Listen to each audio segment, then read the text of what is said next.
Sabéis, cuando se retransmite la palabra de Dios, aunque lo hacemos desde el principio, hay mucha gente que se conecta. Tenemos hermanos en Las Vegas, parte de una de nuestras iglesias allí en San Francisco. Decirles que hoy hemos abierto un nuevo lugar de culto en la ciudad de Orlando, en Florida, ¿sí? Así que ellos están en este momento en directo, también por primera vez con nosotros. Había hermanos por diferentes partes de la ciudad, pero nos hemos puesto de acuerdo, hemos alquilado una iglesia que no la usan a esta hora, y entonces es la primera vez que los hermanos de Orlando, allí en Florida, se juntan para seguir la retransmisión de este culto en directo. Y habíamos hablado con una universidad en Miami para que nos alquilara un salón precioso. Ya estaba todo prácticamente apalabrado, pero nos han comunicado que los maestros, los profesores de la universidad, pues han decidido no alquilarnos el salón de culto porque no quieren correr alto riesgo, no quieren alquilar lugares para hacer reuniones porque está el ambiente un poquito caldeado, y entonces hemos tenido que posponer nuestras reuniones en esa universidad y estamos buscando otro lugar para, Dios mediante, comenzar también en breve en la zona de Miami, también reuniones con muchos hermanos que tenemos por allí. Y quisiera que en esta tarde, pues como siempre les pido, ¿no? Y como siempre veo que es así, estemos muy atentos a la palabra que voy a compartir con ustedes en esta tarde, que va también un poco en la línea y en la temática de los últimos mensajes, puesto que estamos viviendo tiempos muy interesantes, y solamente la palabra de Dios es nuestra fuente fidedigna de información, y a ella nos ceñimos sabiendo que Dios todo lo que quiere que sepamos lo ha revelado y escrito en su palabra. Y lo que no quiere que sepamos, por el motivo que sea, pues no nos lo ha dejado en su palabra, y eso no nos tiene que perturbar, sino lo que tenemos que hacer es ocuparnos en saber lo que dicen las Sagradas Escrituras, sobre todo lo relacionado con lo profético de los últimos tiempos. Estoy leyendo y leyendo otra vez las profecías que se encuentran en Daniel, que él dice la Biblia que las escribía pero no las entendía. Incluso en algunas ocasiones se le dice: escríbelas, séllalas, porque esto no es para tu tiempo. Esto es algo que yo te revelo a ti para que quede registro, pero esto es algo que ha de acontecer en los últimos días, en los postreros tiempos. ¿Y quién no sabe que ya estamos en esos postreros días? Cualquier musulmán le pregunta si ellos saben que estamos en los últimos tiempos. A cualquier judío, a cualquier cristiano con dos dedos de frente, incluso a aquellas personas que no se definen como nada, pero te dicen, por ejemplo, cuando te los encuentras en la calle: esto va a reventar por algún lado, esto ya no aguanta más, algo va a pasar. Bueno, gracias al Señor, nosotros los creyentes podemos estar en paz en medio de la tormenta, porque sabemos lo que va a suceder, y para eso tenemos la palabra de Dios. Oramos en esta tarde, queridos hermanos, pidiendo la bendición de nuestro Dios para este mensaje. Te damos muchas gracias, Señor, una vez más, por esta oportunidad que nos das de aprender, de conocer las cosas que tú has dejado en tu palabra para mantenernos firmes en la fe, para saber cómo actuar, cómo comportarnos en estos tiempos peligrosos y difíciles en los cuales nos ha tocado vivir. Señor, abre nuestro entendimiento para que podamos comprender tu palabra y podamos en esta tarde, Señor, ser fortalecidos en nuestra fe, en nuestra comunión contigo, y que esta palabra sea de bendición para todos los que la van a escuchar, tanto hoy como en cualquier otro momento. Nos ponemos en tus manos y pedimos tu bendición en el nombre de Jesús. Y amén, y amén. Yo lo primero que me gustaría pedirles a todos ustedes, no solamente los que están aquí reunidos, sino también los que están en sus hogares y los que después van a ver estas reuniones. Y no sé si se han dado cuenta, pero en las últimas semanas han habido centenares, cientos de miles de personas que, debido a todo lo que está ocurriendo, se han metido seguramente en muchas otras páginas, ¿no? Pero yo hablo de lo que nos atañe a nosotros, a ver qué es lo que está sucediendo, a ver qué es lo que está pasando. Tenemos ya mensajes en nuestro canal de YouTube que tiene casi 4.000 mensajes. Tenemos mensajes que ya pasan de los 2, 3, 4, 5, 6, 7, 8, 9 millones de visualizaciones. Es algo increíble ver cómo Dios está despertando las conciencias de muchísimas personas en muchas partes del mundo, porque están realmente preocupadas diciendo qué es lo que va a pasar. Yo ya digo, lo primero que les quiero pedir a todos ustedes es que mantengamos la calma, por favor. Veo a muchos creyentes nerviosos, angustiados, con miedo, y lo primero que tenemos que tener en cuenta es que el Señor es nuestra paz, que todo está bajo el control de Dios y que aquí no va a caerse ni una hoja de un árbol sin permiso de nuestro Dios. Así que mantengamos la calma, la serenidad, la paz y no dejemos que nada ni nadie nos perturbe. El Señor Jesucristo dice: en el mundo tendréis aflicción. Más claro agua, pero confiad, yo he vencido al mundo. Mi paz os dejo, mi paz os doy, no como el mundo la da. La paz de Cristo es una paz que, a menos que tú la tengas, no te la puedo explicar con palabras. Y mira que sé explicar muchas cosas y el Señor me ha dado, pues yo creo que algo de sabiduría para explicar muchas cosas de su palabra. Pero explicarte lo que es la paz de Cristo, sinceramente, me faltarían palabras para poder explicarte lo que es vivir en cualquier momento y circunstancia de la vida, bajo la enfermedad de un hijo, bajo la muerte de un ser querido, en momentos de guerra, en momentos de necesidad, de crisis matrimonial, problemas de toda índole. Explicarte lo que es tener en esas circunstancias la paz de Cristo, prácticamente es imposible hacerlo con palabras, a menos que usted tenga esa paz morando en su corazón. Así que, hermanos, recordemos lo que dijo el Señor: ¿quiénes somos? La luz del mundo y la sal de la tierra. Si me permiten la expresión, guardemos la compostura en todo momento, porque ahora se nos van a presentar muchísimas oportunidades y ocasiones para dar testimonio y explicarle a la gente, si es que lo sabes, lo que está sucediendo y cómo va a terminar todo esto. Porque la Biblia no solamente te dice cómo va a empezar todo, cómo se va a desarrollar los acontecimientos, sino que además te dice cómo van a terminar los acontecimientos. Y lo que de entrada te puedo decir es que el mundo nunca más volverá a ser el mismo a partir del 7 de octubre. Nunca más Oriente Medio volverá a ser lo que fue. Europa nunca más volverá a ser lo que ha sido. El mundo espiritual ha cambiado radicalmente. Te lo voy a intentar explicar esta tarde. Porque todo lo que nosotros vemos que está sucediendo en este nivel, en esta dimensión de lo natural, es simplemente, como he dicho muchas veces, y lo repito, un reflejo del mundo espiritual.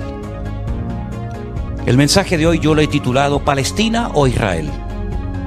Porque se está oyendo mucho hablar en los últimos días, semanas, acerca de Palestina, de Israel y de Palestina. Y yo tengo que hacer un pequeño alto en el camino antes de entrar en lo que va a ser en sí el mensaje y decirte que no hay que ser ni judío, ni musulmán, ni creyente, ni cristiano, ni nada para saber que nunca, jamás en la historia hubo un estado llamado el Estado palestino. Nunca existió tal cosa, jamás. Te voy a decir de dónde viene y quién le puso ese nombre a ese territorio de Palestina. Antes de que los judíos llegaran a ese país y declararan el Estado judío de Israel, como se llama, en 1948, estaban los ingleses en aquel lugar. Después de la Primera Guerra Mundial se repartieron el mundo las naciones vencedoras y a Inglaterra le tocó lo que ellos llamaban en aquel tiempo Palestina. Así es que no sacaron de allí al pueblo palestino, porque nunca existió un país llamado o un pueblo llamado palestino, jamás. Entonces sería antes de los ingleses, pues tampoco, porque antes de los ingleses estaban los otomanos. Y sabéis que en ese país han estado todos: los omeyas, los árabes, los bizantinos, los hasmoneos, los griegos, los romanos. Prácticamente todo el mundo ha estado por allí. Los cruzados con aquellas cruzadas, y decirles incluso que hasta el rey de España es el único rey del mundo que tiene el título de rey de Jerusalén, por si no lo sabían. Es decir, que por ese pequeño territorio, que es un cruce entre lo que se consideraba la Mesopotamia y Egipto, o la salida al mar Mediterráneo, jamás ha habido un Estado palestino, nunca. No sé si en algún momento lo habrá, pero jamás en la historia ha existido tal cosa. ¿De dónde viene entonces el tema o el término Palestina? Realmente el título, el nombre de Palestina fue un castigo del Imperio Romano a los judíos. Me explico. En el año 132 después de la era de Cristo, después del nacimiento de Cristo, hubo un hombre llamado Bar Kokhba. Su nombre significa hijo de la estrella. Bar, hijo, Kokhba, estrella. Bar Kokhba era un judío que fue declarado el Mesías, el verdadero Mesías de Israel. Ustedes saben que el sueño dorado de Israel ha sido la restauración de la monarquía con un rey descendiente de la tribu de Judá. Y este tal Bar Kokhba, el hijo de la estrella, fue apoyado de una forma tremenda por un rabino muy famoso de la época llamado Rabí Akiva. Rabí Akiva, haciendo una pésima interpretación de un texto del Antiguo Testamento donde dice que el hijo de la estrella, hablando del verdadero Mesías, reinaría, apoyó de una forma tremenda a Bar Kokhba y emprendió una rebelión en contra del Imperio Romano. Y durante un par de años logró crear, entre comillas, un pequeño, país independiente que era la región o la provincia del sur de Judea. Los romanos no le iban a permitir ni a Bar Kokhba ni a nadie que pisotearan a Roma, que humillaran a Roma. Y entonces emprendió una matanza, una guerra terrible contra este líder religioso político y lo desmenuzaron. En aquellas guerras se cuenta que murieron más de 580.000 judíos. Una barbaridad. 580.000 judíos perdieron la vida, incluido el Bar Kokhba este. ¿Por qué se produjo esta rebelión? Bueno, hay varios factores, varios motivos. El primero es porque el Imperio Romano había prohibido practicar la Brit Milá, el pacto, la circuncisión. No se podían hacer circuncisiones en Israel, y sabéis que eso es algo sagrado, incuestionable. No se negocia el circuncidar sí o no a un varón. Eso es algo que nadie cuestiona. Incluso los judíos ateos lo hacen con sus hijos. Todos lo hacen, sean creyentes, practicantes o no. Y eso estaba prohibido.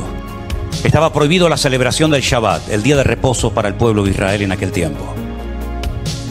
Estaba prohibido enseñar Torah, enseñar la ley de Moisés, celebrar las fiestas.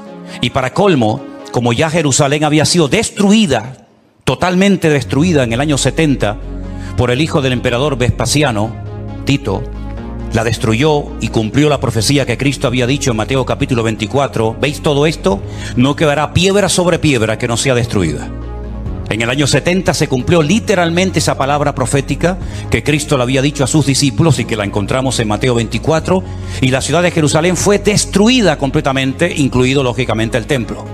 Los tesoros del templo, que eran incalculables, se llevaron a Roma. Y su padre, Vespasiano, construyó un templo, pero a la muerte, el famoso Coliseo Romano, que todavía lo pueden visitar los que quieran. Y para hacer una conmemoración de esta victoria, entrando o muy cerca del Coliseo Romano está el Arco del Triunfo de Tito, por donde les desfilaron las legiones romanas, humillando a los judíos que se los llevaban por miles y centenares a Roma para ser lanzados al circo romano, crucificados, etcétera, etcétera. No solamente ocurrió eso, sino que para más INRI, para más humillación, lo que hizo el emperador Adriano fue cambiarle el nombre a la ciudad de Jerusalén. Subió a lo alto de donde estaba el templo, que es el monte Moriah, donde actualmente está el Domo de la Roca, y al lado la mezquita famosa de Al-Aqsa. Y allí puso un templo a Júpiter, una de las divinidades más adoradas y queridas de Roma. Y le cambió el nombre de Jerusalén por Aelia Capitolina. Y ese fue el nombre que le pusieron. Esto fue una humillación tan grande que no pudieron soportar semejante humillación parte de la tribu de Judá que estaba todavía en aquel tiempo allí, que decidieron emprender una rebelión en contra de Roma. Y en el 132 este hombre Bar Kokhba, se atrevió a plantarle cara al Imperio Romano, y durante un par de años tuvo, éxito, pero finalmente fue despedazada y arrasada completamente ese país. El rabino que la apoyó Rabí Akiva, lo llevaron a Cesarea la Marítima.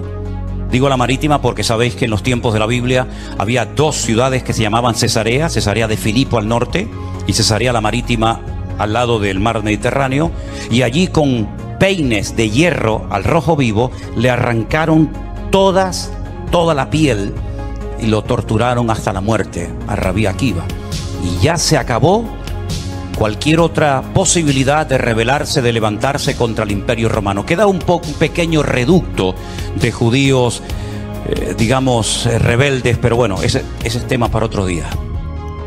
Y entonces, para humillar más a ese país, para que nunca nadie pudiera recordar que un día hubo una ciudad llamada Jerusalén, que ahora se iba a llamar, de hacía años que se llamaba Aelia Capitolina, al país se le puso Filistea, tierra de filisteos. Y de ahí viene la palabra, el origen de la palabra Palestina.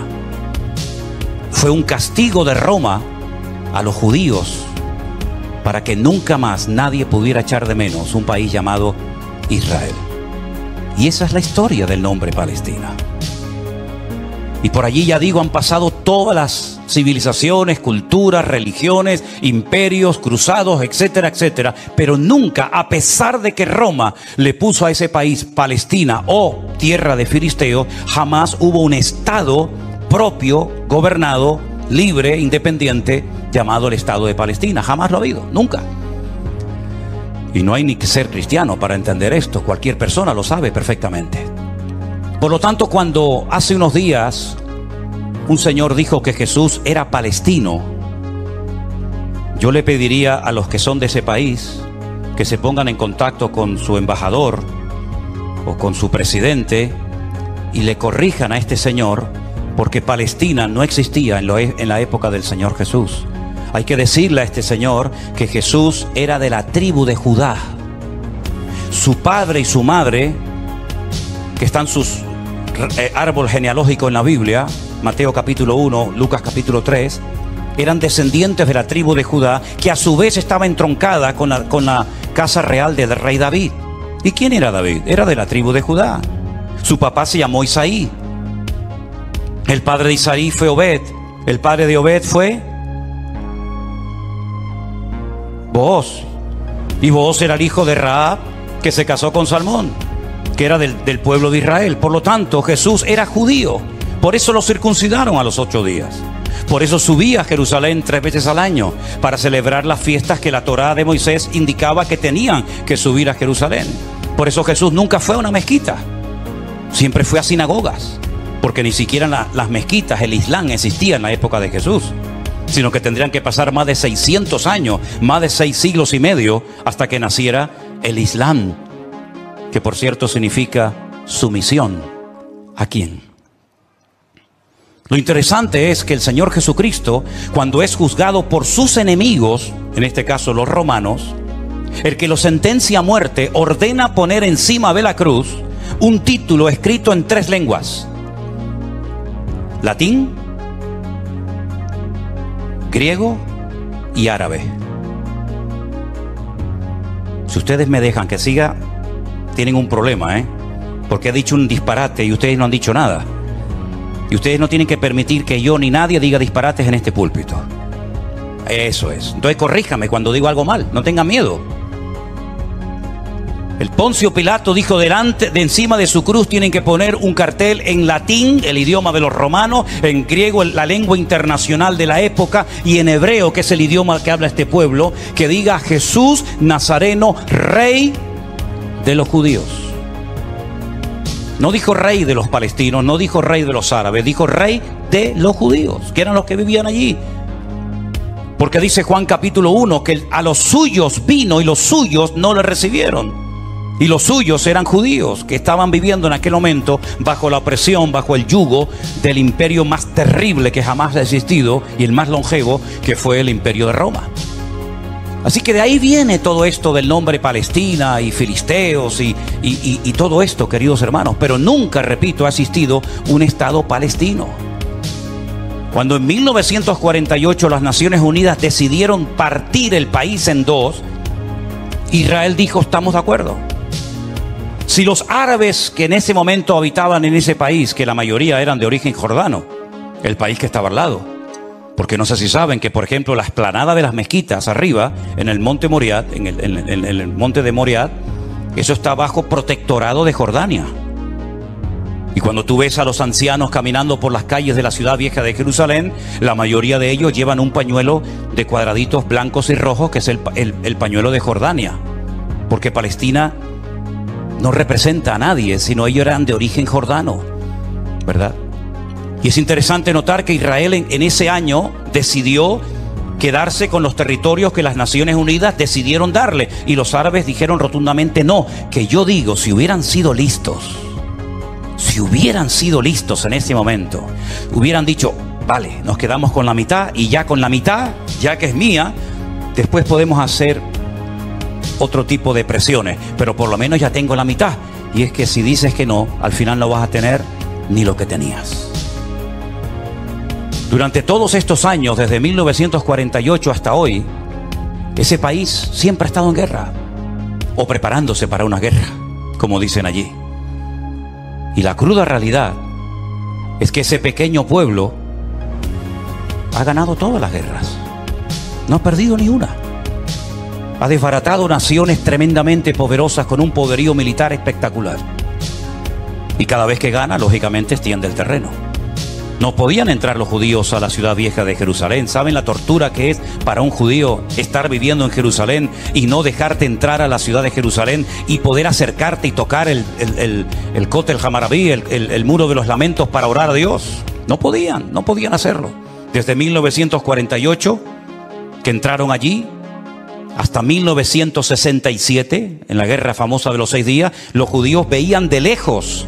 Por eso cuando ustedes van a Jerusalén se van a dar cuenta que las casas que están más en alto son las que le permitían al judío poder ver el monte del templo, porque no podían acercarse a tocarlo, ni a mirarlo. Y no solamente desde 1948, desde hace muchos siglos tampoco podían estar allí.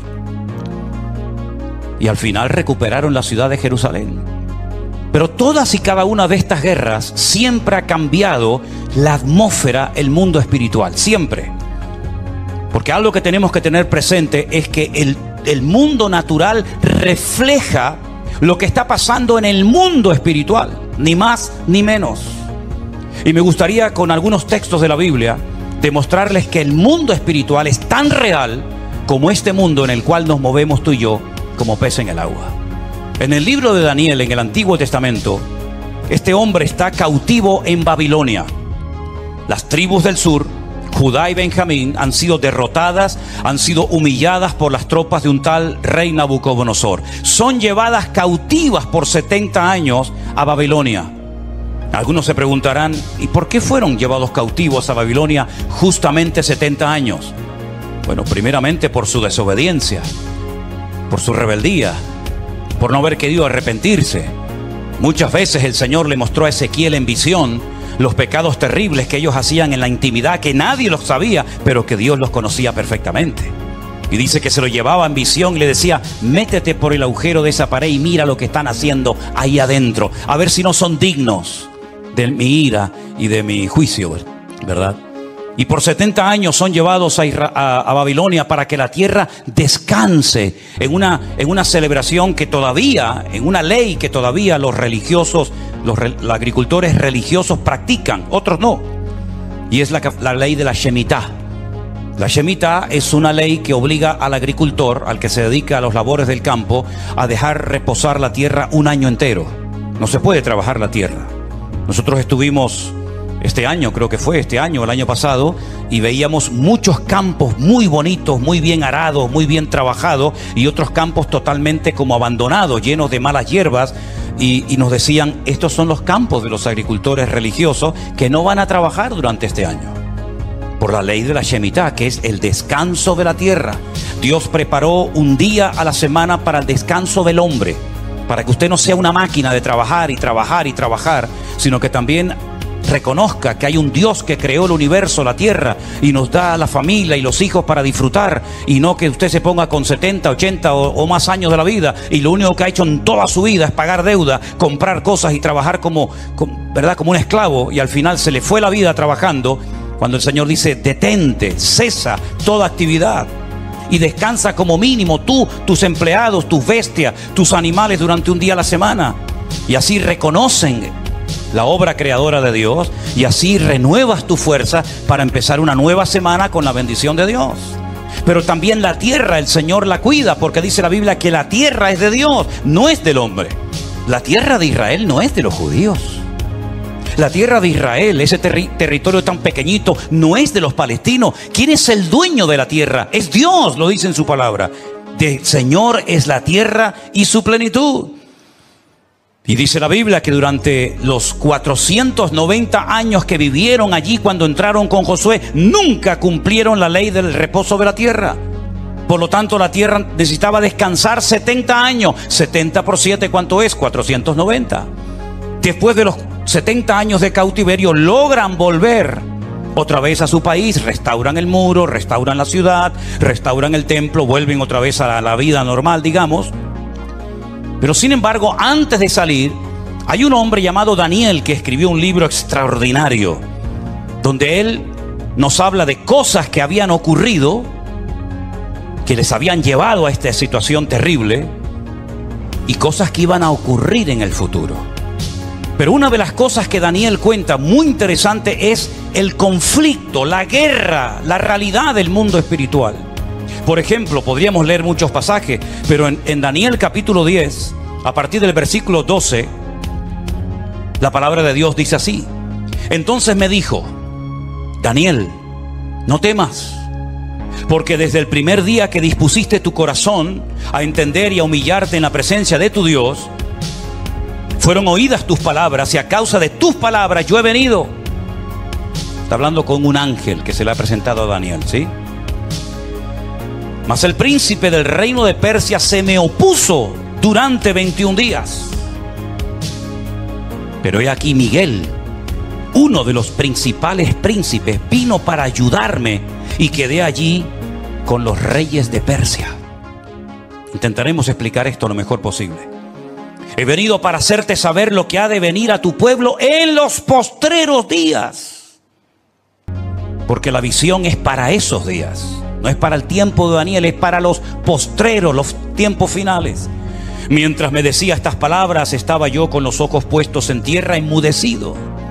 Pero he aquí uno con semejanza de hijo de hombre tocó mis labios. Entonces abrí mi boca y hablé y dije al que estaba delante de mí: Señor mío, con la visión me han sobrevenido dolores y no me queda fuerza. ¿Cómo pues podrá el siervo de mi Señor hablar con mi Señor? Porque al instante me faltó la fuerza y no me quedó aliento.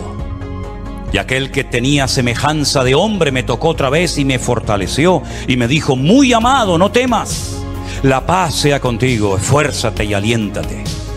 Y mientras él me hablaba, recobré las fuerzas y dije: hable mi Señor, porque me has fortalecido. Y me dijo: ¿sabes por qué he venido a ti? Pues ahora tengo que volver para pelear contra el príncipe de Persia, y al terminar con él, con el príncipe de Grecia, que vendrá.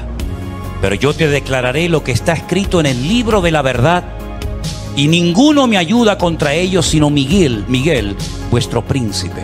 Aquí está hablando de príncipe, el príncipe de Grecia, el príncipe de Persia.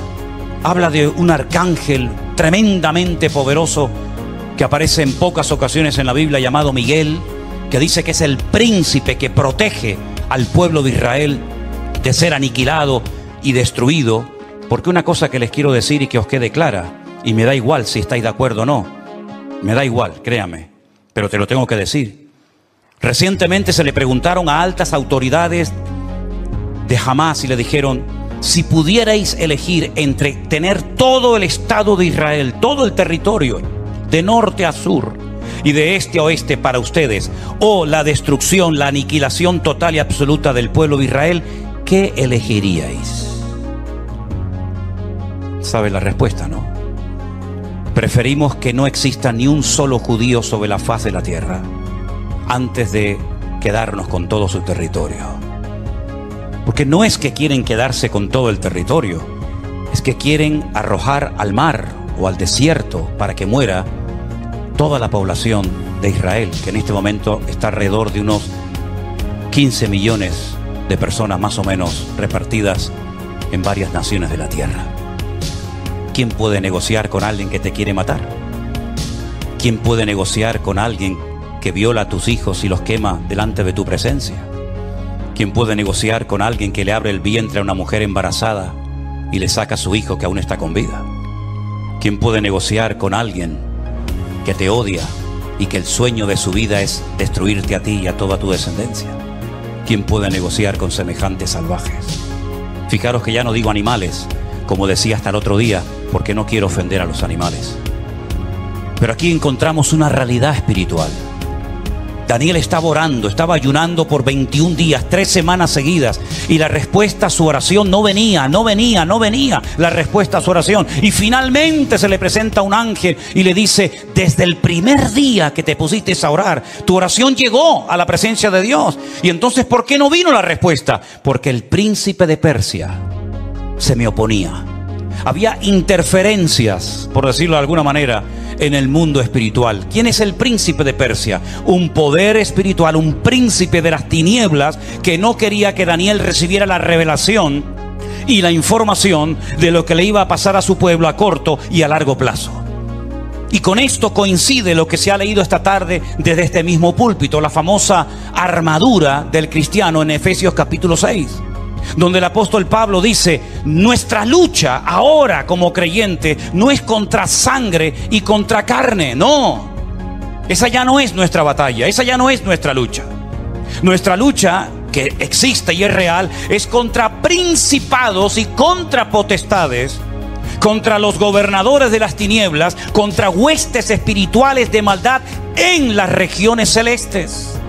Y por eso Pablo describe la armadura del soldado romano, pero dándole como una aplicación para que el cristiano pueda vivir en todo momento bien armado, bien preparado, bien listo para poder enfrentar ese conflicto espiritual que todo creyente sabe perfectamente que está librando. Fijaros que las últimas palabras del apóstol Pablo cuando escribe a Timoteo le dice: he peleado la buena batalla. No ha sido fácil llegar hasta la meta, Me han torturado, me han apedreado, me han puesto en la cárcel, etcétera, etcétera. Y he peleado la buena batalla y he acabado la carrera.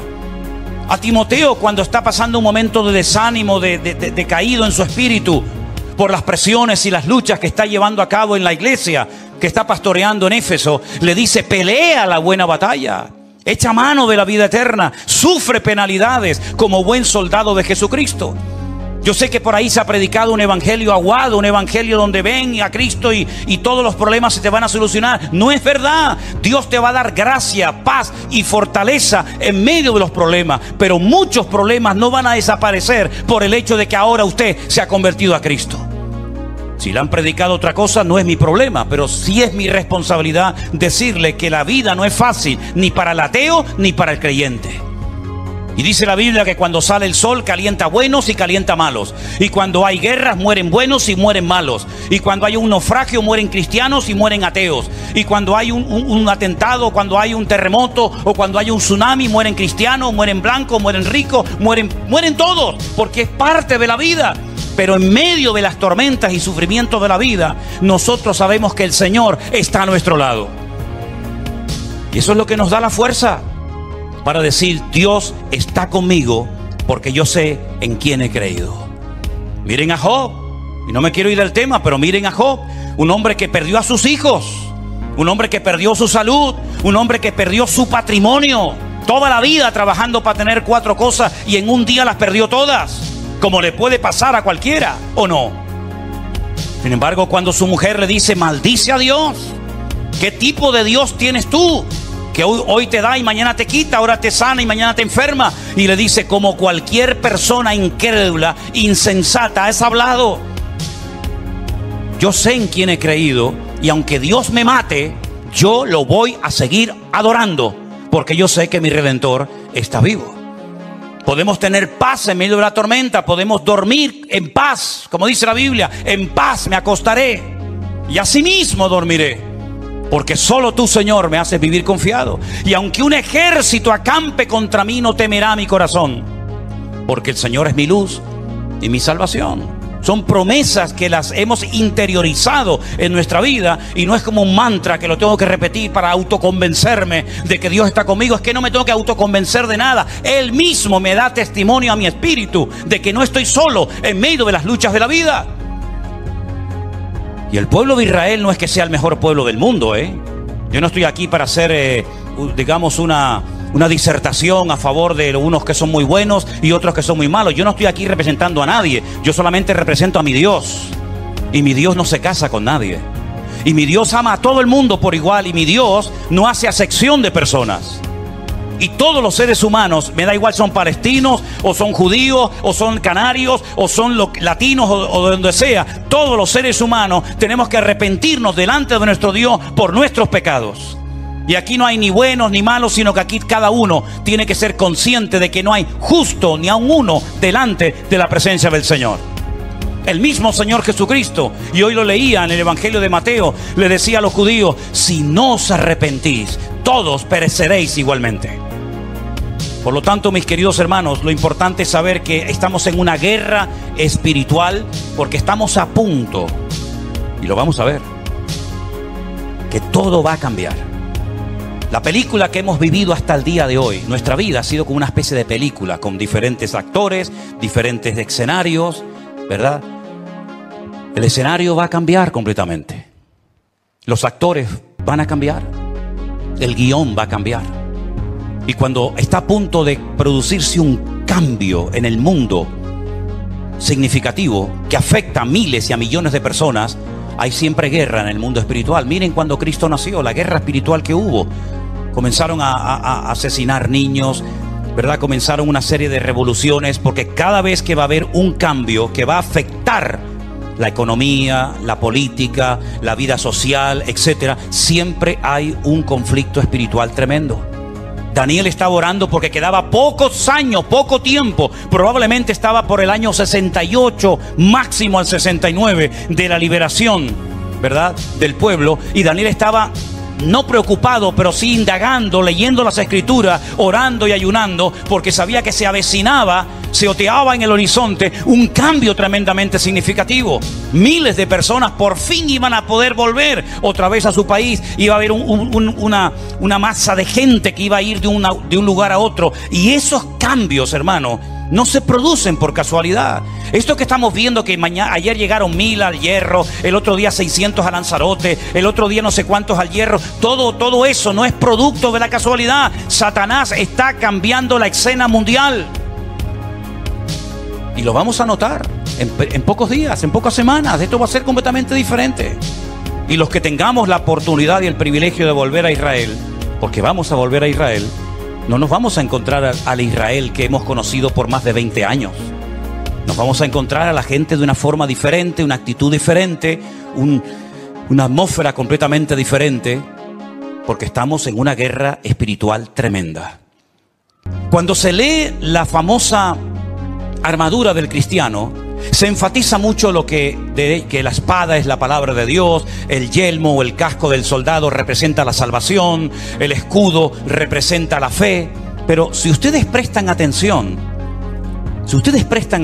a esa armadura de la cual Pablo nos está hablando aquí en Efesios capítulo 6, lo primero que él hace cuando escribe la carta es orar para que los ojos de vuestro entendimiento sean alumbrados y tengáis espíritu de sabiduría y de revelación en el conocimiento de él. Pablo dice que a los incrédulos Satanás les cegó el entendimiento. Y uno dice, ¿cómo? ¿Cómo es posible que gente tan inteligente, capaz de hacer cosas tremendas, cuando le hablas de la Biblia no se enteran de nada? Son como ciegos, como analfabetos espiritualmente hablando. Capaz que el tipo es un matemático, un científico espectacular, pero cuando le hablas de las cosas del reino, de las cosas espirituales, dice que para él son locura, no las entiende.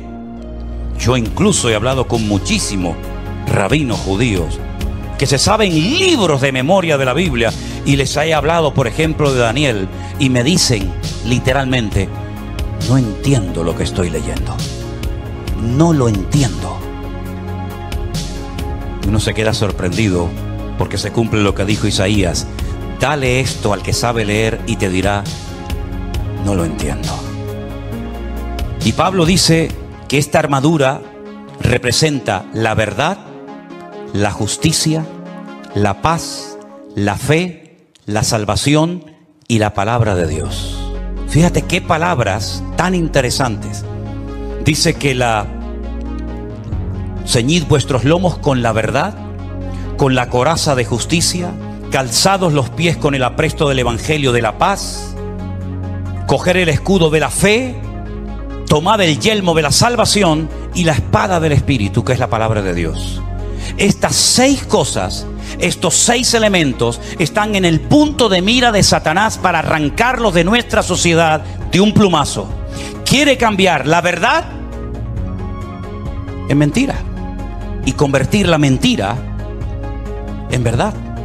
Si no, sal por la calle hoy en día y pregunta cosas que tienen que ver ya no con la fe, sino con el sentido común, y te vas a dar cuenta que hay gente que cree en mentiras creyendo 100% que son grandes verdades, y las grandes verdades las cuestionan y las echan a un lado porque dicen, eso no es verdad, eso es mentira.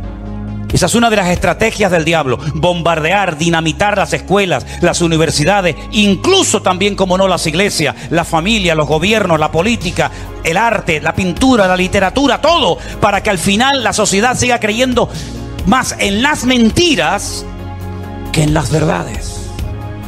¿Quién enseñó que para ir al cielo hay que explotarse? Es una gran mentira, pero 1.000 millones creen que es una gran verdad. Aquí vino hace poco una persona que me decía, ¿cómo es posible que ustedes crean que la tierra es redonda si la tierra es plana? Y decía, pero ¿me está hablando en serio este hombre? Quiere quitar la verdad y convertirla en mentira. La justicia la quiere convertir en injusticia. De hecho, muchas veces hay más sentido común, más sentido de la justicia en la calle, en la sociedad, hablando en una cafetería o en un bar, que cuando ves un acto supuestamente de justicia, que es una tremenda injusticia. Cuando a una persona se le meten en su hogar y no los puedes echar porque no tienen dónde vivir. Y no les puedes cortar la luz y el agua porque es un delito. Si le corto a una ocupa en mi casa la luz y el agua, y han convertido la justicia en injusticia. Ya no tiene derechos el propietario, ahora tiene derechos el que usurpa la propiedad ajena. ¿Eso es una justicia? ¿Eso es justicia?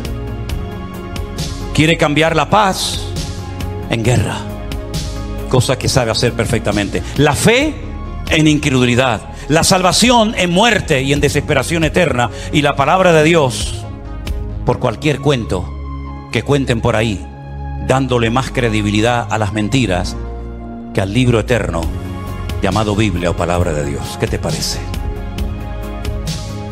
Estamos viviendo en tiempos peligrosos porque dice Daniel capítulo 7 verso 2 que los vientos han comenzado a soplar en el gran mar. Miren ese versículo. Daniel dijo, miraba yo en mi visión de noche y he aquí que los 4 vientos del cielo combatían en el gran mar. En la Biblia, el gran mar es el mar Mediterráneo. Es el mar que toca muchos países europeos y también del norte de África. ¿Y de dónde se levantará un personaje siniestro que tendrá un poder tremendo? Económicamente hablando, políticamente hablando, económicamente hablando, del antiguo territorio que ocupaba el reino de Roma. Todo lo que es el norte de África, parte de Oriente Medio y todo lo que es Europa, hasta lo que se conoce como Finis Terre, el fin de la tierra para los romanos hace 2000 años. Y dice que en ese gran mar él vio como 4 vientos que son demonios comenzaban a soplar de tal manera que comenzaron a levantarse animales. El resto del capítulo no lo voy a leer, pero dice que comenzaron a levantarse animales. Se levantó un leopardo con alas, se levantó un oso con unas costillas en la boca, se levantó un león con alas, se levantó una bestia indescriptible de esa zona donde soplaban los 4 vientos. comenzaron a levantarse esos animales que representaban imperios, poderes políticos que iban a afectar la vida de miles y de millones de personas a lo largo de la historia. ¿Cómo podía saber ese hombre cuando todavía no existían ni los medos persas, ni los griegos, ni los romanos, que se iban a levantar esos imperios siglos antes de antelación? Es que la Biblia se anticipa en el tiempo y en el espacio, demostrando que Dios es un Dios veraz y que siempre sabe lo que va a suceder, porque Él controla la historia. ¿Cuántos dicen amén? Y vemos varios vientos en la Biblia. No tengo tiempo para extenderme en todo esto, pero ¿cuál fue el viento que destruyó la barca de Pablo o el barco de Pablo? ¿Cuál fue el viento ese? Es el viento que golpeó contra un creyente, contra un representante del cuerpo de Cristo, el Euroclidón. El Euroclidón destrozó la nave de Pablo y Pablo tuvo que ir a tierra a calentarse y a salvar la vida. Ese viento soplará. Son nombres de la mitología griega. El Aquilón, el Austro. Son vientos que se mencionan, por ejemplo, en el libro del Cantar de los Cantares. Métanse y estudien las direcciones de estos vientos. Generalmente los vientos, depende del viento, suelen ir en una misma dirección, pero llegará un momento en el que se producirá como una especie de huracán, ¿verdad? Donde hay vientos de norte, de sur, de este, de oeste, y es imposible navegar de esa manera. Es imposible navegar con 4 o 5 vientos diferentes. Y eso es lo que va a pasar en los últimos tiempos. Representa la lucha del mundo espiritual con nombres de vientos, que aparecen en la Biblia. Y esos vientos se van a llevar a cabo en una zona geográfica en la que tú y yo también vivimos. Y por eso Europa va a ser afectada grandemente en los últimos tiempos. ¿Qué es lo que hay detrás de todo esto? No es una lucha de unos contra otros simplemente. Es una lucha de Satanás contra Dios y su palabra. Ni más ni menos. ¿Quién puede más? ¿Alá o el Dios de ustedes? ¿Quién puede más? ¿El Corán o vuestra Biblia o Torá? Es una lucha de tipo espiritual. Y si no estamos velando y orando, no vamos a saber cómo comportarnos, cómo actuar en este tiempo. Porque algo muy importante, que lo vamos a ver ahora en un momento en la pantalla, es cómo Satanás a lo largo de la historia, como una especie de camaleón, si me permiten, ha ido adaptándose a los tiempos, a las culturas, a las tradiciones, y de esa manera ha ido preparando el escenario para esta escena final que tenemos en el horizonte. Todavía la guerra fuerte que nos habla Ezequiel 38 y 39 aún no ha empezado. No es esta que estamos viendo ahora. Todavía viene otra peor, para que lo sepan. Cuando Gog, príncipe de Mesec y Tubal, vienen del norte con 200 millones de soldados para destruir al pueblo de Israel. Porque de esta Israel volverá a salir con muchas pérdidas humanas, con mucha sangre derramada, pero aún viene la peor, que la Biblia dice en qué momento se va a producir, qué naciones van a intervenir, por dónde van a atacar, cómo va a terminar, cuánto va a durar, etcétera, etcétera. Pero tengo una lista que se la voy a poner ahí en la pantalla. Espero que estas características del diablo de los últimos tiempos las tengan en cuenta, porque esta es la forma como Satanás ha decidido actuar en nuestra generación. Primero, lograr los objetivos deshumanizando a la humanidad. Eso ya es una realidad entre nosotros. El objetivo, lo que se pretende alcanzar, está por encima de cualquier precio de vida humana. Si mueren 1000, da igual, traemos otros 1000. Si son 10.000, traemos otros 10.000. Es como cuando los romanos estaban al pie de la montaña de Masada. ¿Se acuerdan en Masada, en el desierto de Judea? Dice la Biblia que había arriba en Masada un reducto de judíos que no querían rendirse. Ellos rodearon la muralla de Masada y comenzaron durante años y años y años a echar tierra para construir una rampa que todavía se puede ver, y por esa rampa subieron ¿cómo se llama? El aparato ese de madera grande. ahora ya lo diré. 4 años preparando esa rampa para poder subir arriba. Dice la Biblia que la iglesia es columna y baluarte. Ahí está, ya me vino. El baluarte. El baluarte era esa torre de madera que iban arrastrando los esclavos. Dentro iba llena de soldados y cuando llegaba arriba se abrían las compuertas y salían para atacar. 4 años preparando esa rampa de tierra. ¿Cuántos murieron? Miles. Muchos de los que estaban trabajando al pie de la montaña eran familiares, conocidos, vecinos o amigos de los que estaban arriba, rodeados por las legiones romanas. Hay una película de Peter O'Toole que se llama Masada. Véanla para que vean la historia. Qué interesante. Mataban a 200, 300 esclavos, traían más y traían más. El objetivo es lo principal. No importa cuántos mueran para alcanzar el objetivo. Esa es una estrategia del diablo que le está saliendo de maravilla. Y es la misma estrategia que están utilizando estas personas hoy en día. El fin justifica a los medios. La vida humana no tiene ningún valor. El objetivo es lo principal. Número 2. La ambición prevalece por encima del respeto a la vida.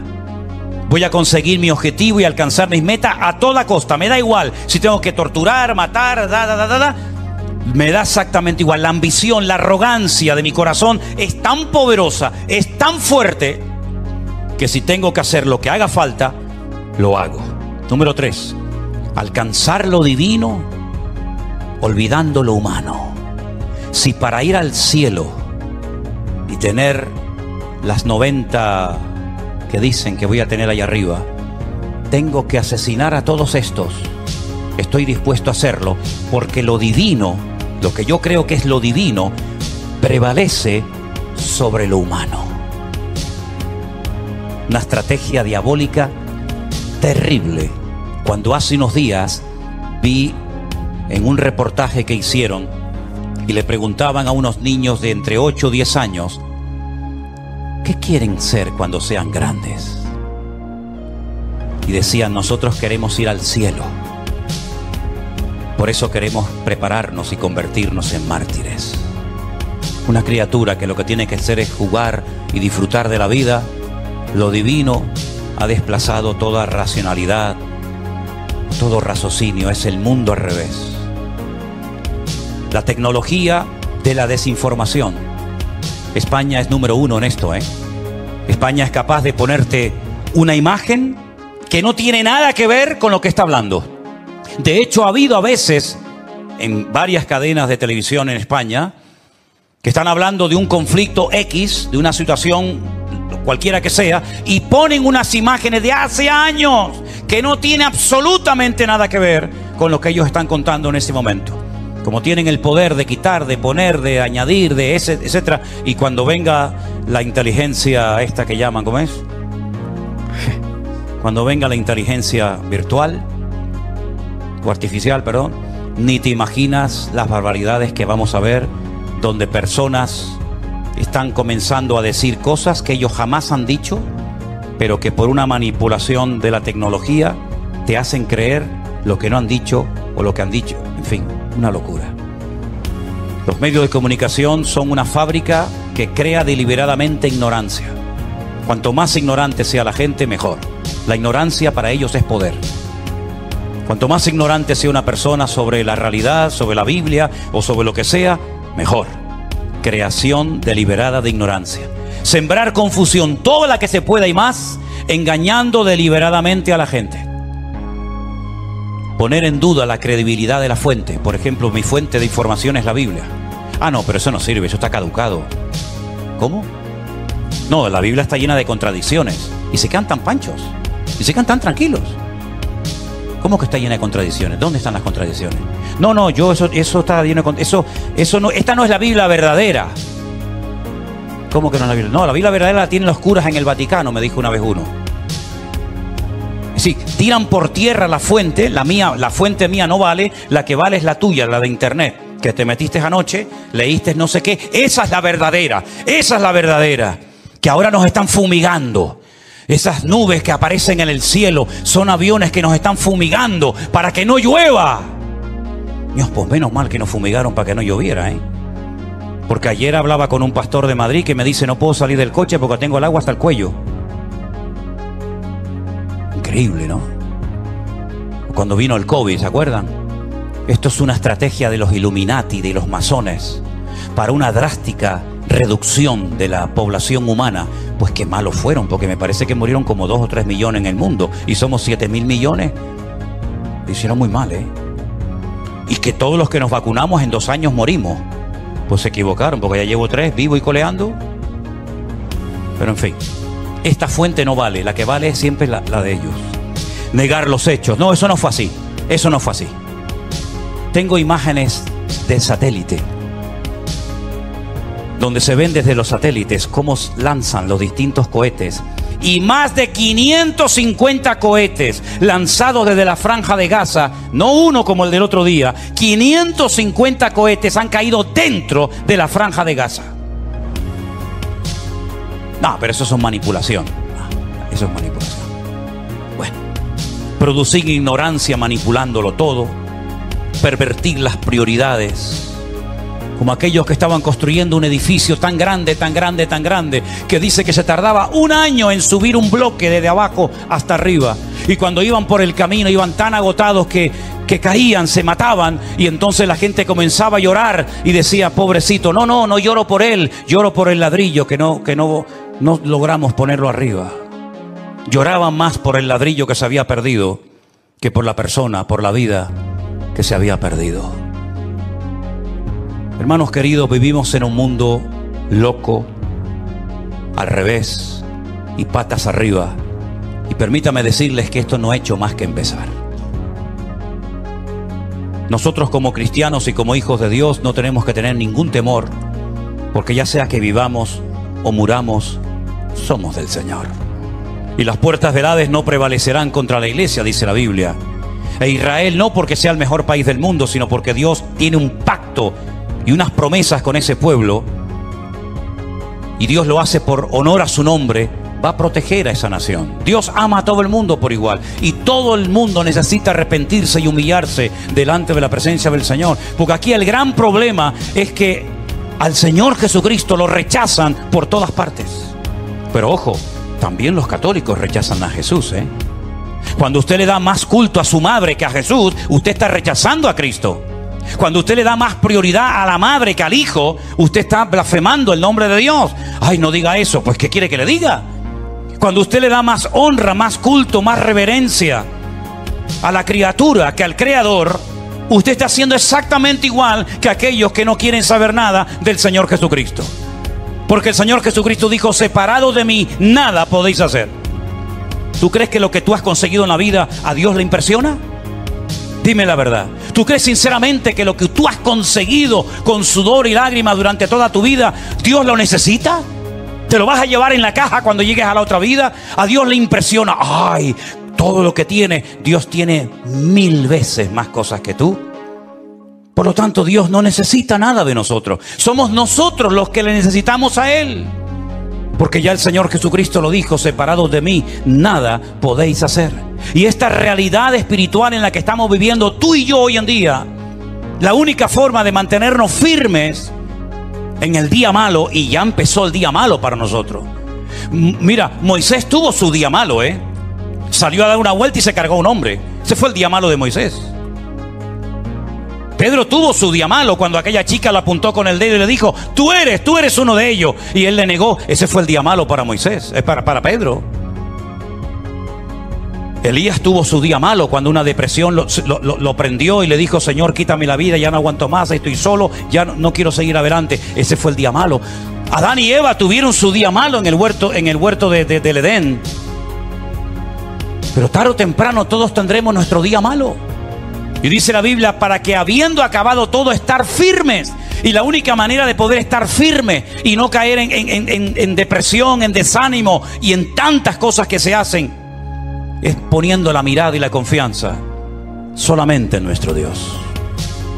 Yo por eso he aguantado más de 40 años como cristiano, porque los cristianos me han dado muy buen ejemplo y me han ayudado mucho, pero los peores ejemplos que me han dado la gente en esta vida justamente también han sido los que se llaman cristianos. Y en las iglesias he sido muy bendecido y muy bien tratado, pero también he sido muy cuestionado y criticado. Pero ¿saben qué? Yo no me convertí a ustedes. A mí no me cambió la vida ningún pastor, ningún reverendo, ninguna iglesia. No, a mí me cambió la vida mi Señor Jesucristo. Y cuando ponemos nuestra mirada en los hombres, nos llevamos grandes desilusiones en la vida. Pero cuando ponemos nuestra mirada en el Señor, jamás caeremos, porque siempre tendremos su presencia y su bendición en nuestras vidas. Asegúrate de tenerlo a Él siempre presente en tu vida. Asegúrate de empezar el día, de vivir el día con Él. Parece mentira, ya estamos a finales de octubre, ¿eh? Se nos fue otro año prácticamente. ¿Y cómo va a terminar el año? Antes del 7 de octubre, todo era diferente. A partir del 7 de octubre, todo ha cambiado. Ayer, cuando veía 34 líderes mundiales, incluido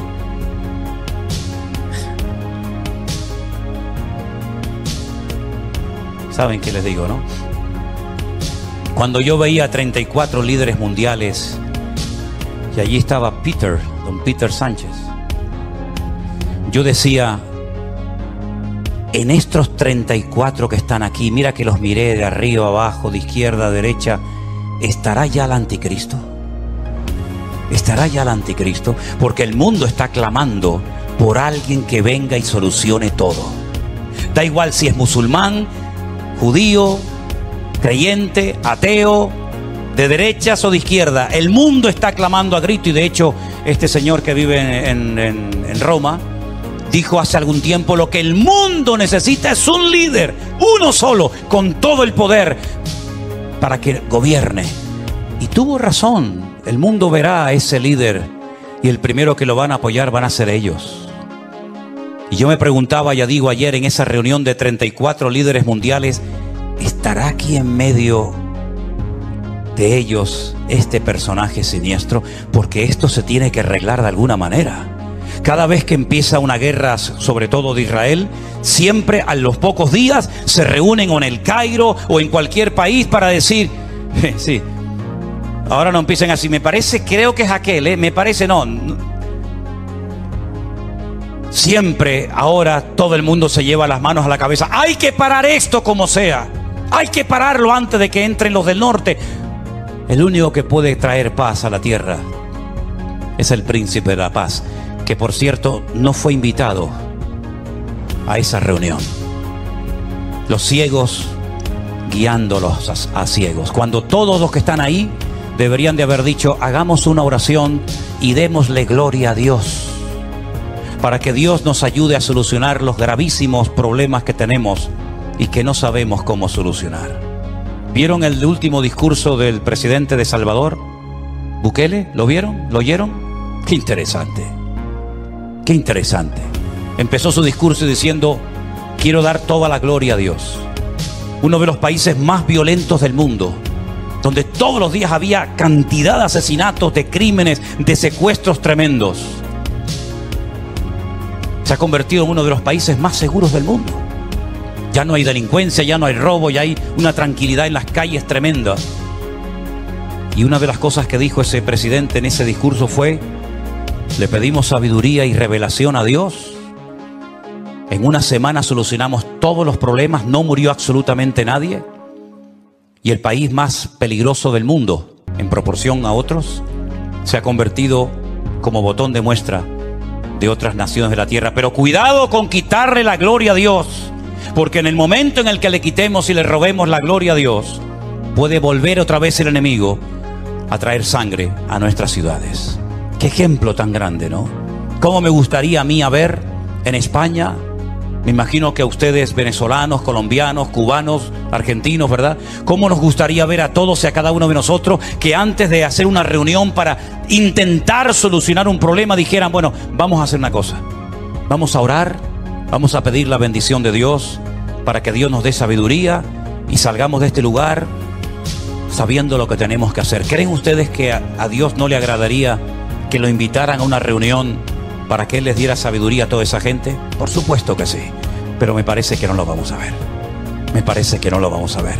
Así que, hermanos míos, cierra tus ojos en esta tarde y vamos a decirle: Señor, nosotros sí te queremos. En estas reuniones no te quieren, pero nosotros sí te queremos, porque te necesitamos más que nunca.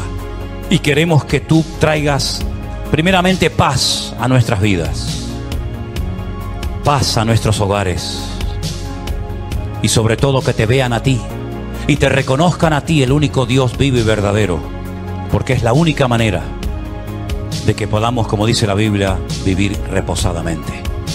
Te damos gracias, Señor, en esta tarde por tu palabra. Te doy gracias porque sabemos que en esta lucha la victoria es nuestra, porque Cristo ha vencido al enemigo y tu victoria, Señor, prevalece por encima de todo. Te ruego, Señor, en el nombre bendito de Jesús, por esta situación, por este caos tremendo, que nadie sabe cómo pararlo, nadie sabe cómo solucionarlo. Pero yo te ruego, Señor, por tus hijos, por los que te han recibido, por los que han creído en ti, Señor, que esos son tu verdadero pueblo, Señor. Me da igual si son judíos o gentiles, los que te han recibido en sus corazones, te pido que los guardes, los bendigas, los fortalezcas y que nos mantengamos firmes en estos tiempos difíciles y peligrosos en los que nos ha tocado vivir. Guarda a nuestros hijos, Señor. Queremos también hacer una oración especial pidiéndote por todas esas criaturas, esos niños pequeñitos y sus padres que han sido llevados de una forma cruel, terrible. Señor, que vuelvan todos y cada uno de ellos, Señor, cantando y alabando y dándole gloria a Dios. Señor, en el nombre de Jesús, tú no tienes ningún problema en resolver nuestros problemas si te pedimos ayuda. Por eso, Señor, métete en nuestra familia. Toca la vida de nuestros hijos. Toca la vida de los líderes del mundo para que te reconozcan y clamen a ti, Señor. Faraón pidió ayuda y la recibió. Nabucodonosor pidió ayuda y la recibió. Señor, te pedimos que toque los corazones, que te lleves corazones de soberbia, de piedra, y traigas humildad y arranque las mentiras a las que se agarran millones de personas, porque la única verdad eres tú, Señor Jesús. Gracias por tu paz y por tu presencia en nuestras vidas. En el nombre de Jesús. Amén y amén. Nos ponemos de pie, mis queridos hermanos.